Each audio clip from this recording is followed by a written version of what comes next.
निरोगी आहार अत्यंत आवश्यक एवं जीवनदायी वह साधक जो अपने जीवन में हर एक प्रकार से समस्या मुक्त जीवन, निरोगी जीवन एवं आध्यात्मिक जीवन में उन्नति चाहते हैं। यह वह जो किसी भी प्रकार का अभ्यास करते हैं, चाहे खेलकूद में या जीवन में अन्य किसी परिणाम हेतु, उनके लिए इस आहार के विषय में जानकारी प्राप्त करना अत्यंत आवश्यक है, क्योंकि यह वह एकमात्र आहार है जो इस काया को निरोगी रखने में सक्षम है। साथ ही साथ इस आहार के सेवन से नाना प्रकार के आपको लाभ प्राप्त होते हैं और इस आहार के पीछे के कारण आध्यात्मिक एवं वैज्ञानिक हम सभी को इस वीडियो के माध्यम से जानेंगे। नमस्कार, आप सभी का स्वागत है सहस्त्रार साधना केंद्र एसोसिएशन में। शरीर की उन्नति हेतु भोजन, वह भोजन जो शरीर की उन्नति के लिए सर्वाधिक आवश्यक है। अहिंसा का अर्थ है जीवन की अमरता। हिंसा अर्थात मृत्यु। जिस प्रकार से मनुष्य को शिशु रूप में मार देना हिंसा है, उसी प्रकार से पेड़ पौधे को जब वह हरा होता है उसे मार देना हिंसा है। ऐसे में हरे पौधे काट के सेवन करना भी हिंसा है। अपरिपक्व सब्जी, बीज, फल आदि का भी सेवन करना हिंसा है। अहिंसात्मक विधि से आहार लेने का अभिप्राय है कि किसी भी फल, सब्जी, अनाज का प्रयोग भोजन रूप में तब किया जाए जब वह अपनी परिपक्व स्थिति को प्राप्त कर ले। परिपक्व का अर्थ है जब वह अपनी पूर्ण स्थिति को प्राप्त करने के बाद पुनः नवजीवन में परिवर्तित होने की स्थिति में आ जाए। जैसे उदाहरण हेतु जैसे मटर, चना, मूंग, मेथी आदि जितने भी हैं वह सूख के अपनी परिपक्व स्थिति प्राप्त कर लेते हैं, लेकिन भूमि और पानी के संपर्क में आते ही वह पुनः पौधे बन जाते हैं। वह जिनमें ऐसी शक्ति है जो स्वयं को नए जीवन में परिवर्तित कर सकता है, वही आपको भी नया जीवन प्रदान कर सकता है। और यदि ऐसा भोजन नहीं है आपका जो नव जीवन में परिवर्तित हो सके, या आपके भोजन में ऐसी वस्तुएं नहीं है, तो आप अपने शरीर को नव जीवन प्रदान नहीं कर रहे हैं। दिन पर दिन वह शरीर कमजोर हो रहा है। ऐसी परिपक्व वस्तुएं ही आपके भौतिक जीवन एवं आंतरिक जीवन को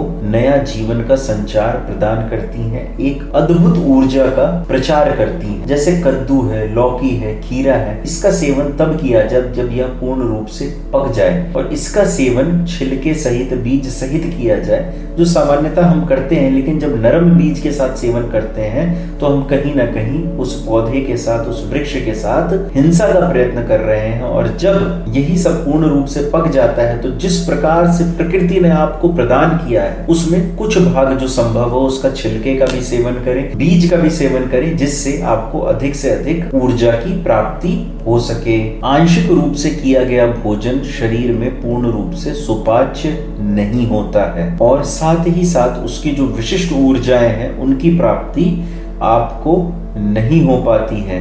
इसीलिए पूर्ण जो भी प्रकृति से फल, फूल, सब्जी आपको प्राप्त होता है उसका पूर्ण सेवन करने का प्रयास करें, जिससे आपको उसका पूर्ण लाभ प्राप्त हो सके। आपने देखा होगा घर के बड़े बूढ़े भी यही कहते थे, हरी सब्जी मत तोड़ो, हरा फल मत खाओ। उनको शायद यह कारण ना पता हो, लेकिन उनको जो पीछे से लोकाचार से चीजें प्राप्त हुई हैं उस आधार पे वह बोलते थे। पूरे तरह से पके हुए जैसे सब्जियों में आलू, सूरन, प्याज, टमाटर, लाल मिर्च हो गई, यह सब भी आपके सेवन के योग्य हैं। इनमें कोई हानि नहीं है। यदि संभव हो तो थोड़ा सा बीज और छिलका उबाल कर पीस कर जरूर खाएं, जिससे इसके पूर्ण पोषक तत्व की प्राप्ति हो सके। टमाटर, प्याज, सूरन, आलू यह सब भी आपने देखा होगा दोबारा किस प्रकार से उगाए जा सकते हैं। उनको काट के छोटा सा टुकड़ा भी डाला जा सकता है, उनके बीज से भी उगाए जा सकते हैं। अब समझते हैं अनाज को। जैसे दाल, चावल आदि का सेवन उनके छिलके और ऊपरी लेयर के साथ करना चाहिए, है ना। लेकिन अच्छा दिखने के लिए इन पे पॉलिश कर दी जाती है, इनकी ऊपरी लेयर को हटा दिया जाता है, चावल को ज्यादा सफेद दिखाया जाता है। यही सब कारण है कि यह शरीर में सुपाच्य नहीं होते हैं। माड़ को हटा दिया जाता है कि यह लाभदायक नहीं, ऐसा नहीं है। यह सब सुपाच्य है और भोजन करने योग्य हैं। जैसा हमने अभी वैज्ञानिक विधि से जाना, कार्बोहाइड्रेट जैसे गेहूं, चावल, मक्का, बाजरा, आलू आदि का पाचन मुंह में और छोटी आंत में होता है। प्रोटीन का पाचन अधिकतर अमाशय में और थोड़ा पाचन छोटी आंत में होता है। फैट्स का पाचन नामात्र मुख में और अमाशय में और छोटी आंत, तीनों जगह में थोड़ा थोड़ा होता है। अब हमें यह समझना भी आवश्यक है कि किन दो वस्तुओं को आपस में साथ में नहीं खाना चाहिए, जिससे पाचन तंत्र में समस्याएं उत्पन्न होती हैं। देखिए, मेरा कार्य है आपको एक वैज्ञानिक एवं आध्यात्मिक दृष्टिकोण से जानकारी देना। उसको मानना नहीं मानना या आपकी व्यक्तिगत इच्छा पे आधारित है। उदाहरण हेतु अचार पराठा, आलू टिक्की के साथ हरी चटनी, दही चावल, भटूरे, रायता आदि खाने योग्य हैं या नहीं। देखिए, यह सिर्फ कुछ उदाहरण हैं। इनको आपस में मेल करके आप अन्य जानकारी भी समझ सकते हैं। संस्था में जुड़ने के लिए आप व्हाट्सएप चैनल एवं टेलीग्राम चैनल से जुड़ सकते हैं। संस्था में कॉल करने का समय दोपहर 1 बजे से 4 बजे के बीच है। आप सभी से निवेदन है, कृपया इसी समय पर कॉल के माध्यम से संपर्क स्थापित करें। मेरा नाम देवांशु है और मैं आप सभी का स्वागत करता हूँ। नमस्कार एवं धन्यवाद।